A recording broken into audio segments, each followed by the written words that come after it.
Hey, Mrparka here to review a new one from Mondo Macabro, and it is the 1974 film Symptoms. And, I had not heard about this movie before this release, and I guess it's a semi-lost film. I'm not necessarily sure the story on that, but I know that it's kind of not been able to be remastered, from my understanding, and or they're kind of not really appreciated film. Than it should have been much more appreciated than it was.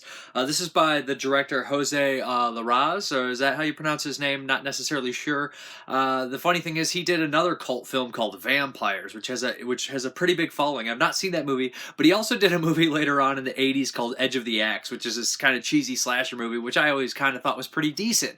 Which I believe is kind of bizarre that I've seen his least known film and I haven't seen his most known film. But regardless, I will get to Vampires eventually. We're talking about Symptoms today. Like I said, this movie was made in the UK. And it was actually debuted at Cannes, which is or Cannes, whichever you pronounce it, which is kind of bizarre to this movie. And then it kind of just disappeared after a while. And I was actually pleasantly surprised with the film. It stars Angela Pleasance, who is kind of this strange recluse character who definitely has these psychological problems, as the title would suggest.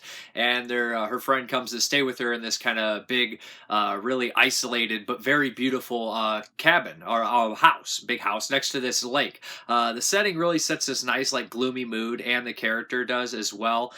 She's very beautiful looking, but she's gaunt and strange and pale and anemic, and you definitely sense something's wrong. The film opens up with some narration that lets us know that everything's about to be final. Something's going to change. Something's going to be final. And from then on out, we kind of wonder what's going on. Is a previous lover walking around the house? Is it her ghost? Who killed her? And is it Helen, who's our lead? Or is it something more supernatural going on? And that's kind of the setup for Symptoms. What I like about the movie is almost everything. I think it's a pretty solid film. I don't have any complaints. The friend who, I can't think of her character name, but she was in Creeping Flesh, which is a Peter Cushing, Christopher Lee film, and she's in this one as well, and she's gorgeous and stunning. Almost everybody in the film looks great, and they act great, and they're good characters, and I appreciated that, as well as the location really sets the mood, and the camera works really good. There's cool freeze frames that just especially in the opening credits just stop on a piece of nature and do the credits, and it really sets the tone, as well as nice transitions, pulling the blanket off a body over the camera and then it goes to the next scene. That kind of stuff is appreciated, and well thought out, cool stuff. The movie is definitely put on the performances of the people in here, and there really is only really three driving forces in here. We have Helen, who's our lead, who's great, and we have a handyman named Brady, and he is also kind of the sinister presence as well, intimidating, and creates some tension between Helen and himself. The film, I said, pays off at the end, although you do know pretty much what's going on by the end, so the third act is no surprise.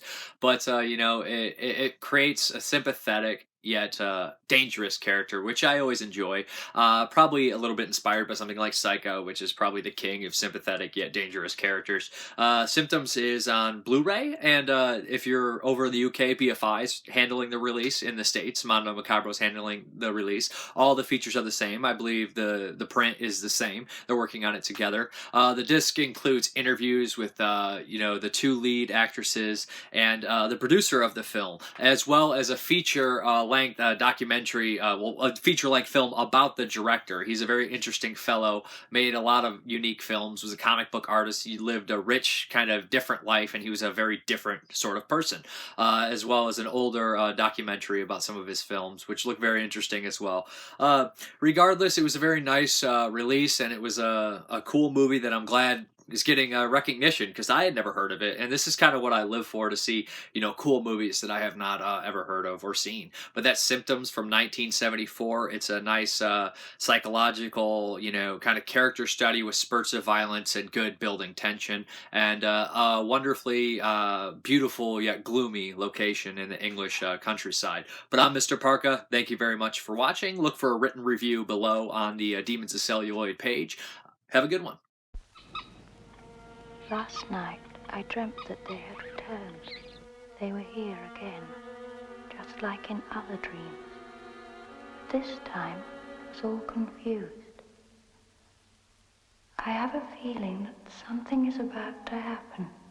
Something final. Help me. Help me. Brady.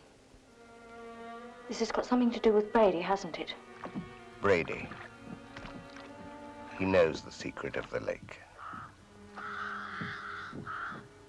But the real secret stays locked. Could there be anyone apart from us living in the house?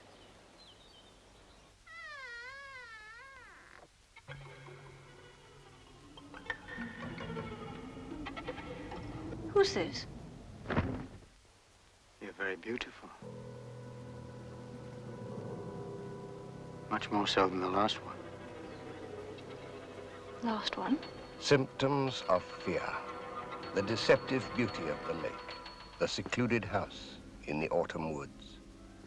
Here a girl shut herself off from the realities of the world and started to live her private nightmare.